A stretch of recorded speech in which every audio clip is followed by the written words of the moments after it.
She'd never agreed to play such a role, but the twins' success had meant the success of their order, and in a world ruled by the Illuminated, you took whatever success you could eke out, and whatever terrible side effects ensued as a result.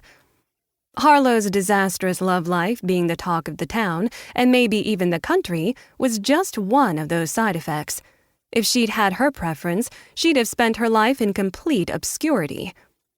She had no desire for anyone to know who she was or what she did with her life, and she certainly didn't want to think about what to do when she was the center of attention for all the wrong reasons. She'd come into the bookstore early to avoid the inevitable barrage of strategizing that was coming as soon as Malene and Indigo scanned through the most important of the gossip apps, Section 7, over their coffee. Her phone began to buzz again just as Mother entered the shop from the back office. Her sisters were up.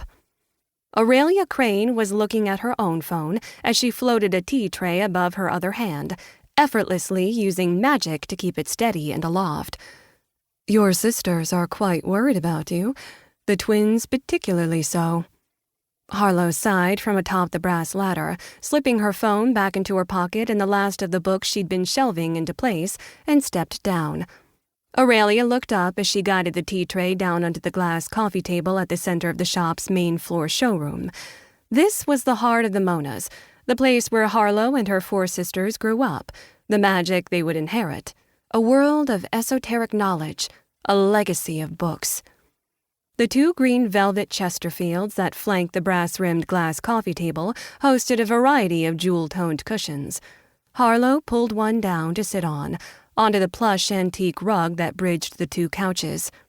She watched Aurelia carefully for signs that she would bring up the news about her on Section 7, the twins' worries, anything about Mark.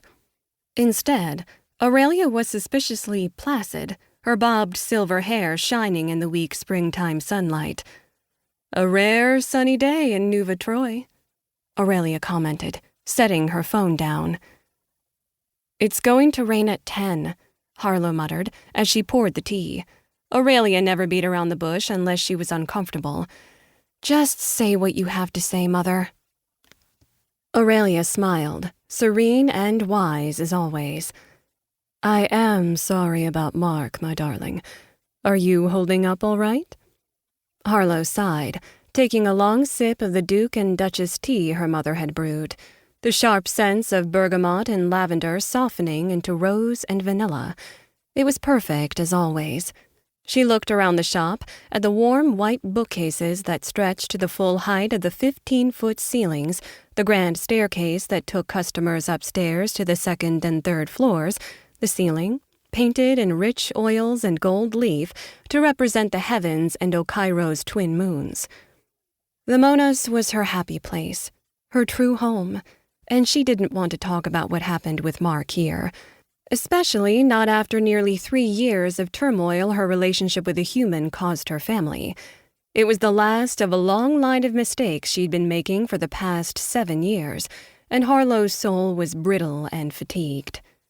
She'd been back on solid ground with her family for the past few months, and she wanted to keep it that way.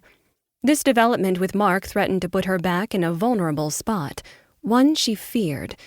Every time she felt like she was pulling things together, something unraveled her progress, and out of her small flock of sisters, she was the one who was always struggling, always lost. It was like her internal compass was missing, and she couldn't find her place in the world. "Of course," she said simply. "I'm always all right. You know that." Aurelia raised her eyebrows skeptically. "My dear girl, it's just us. Thea isn't in yet, and your mama won't be down for a half-hour at least. She was running a bath when I left her."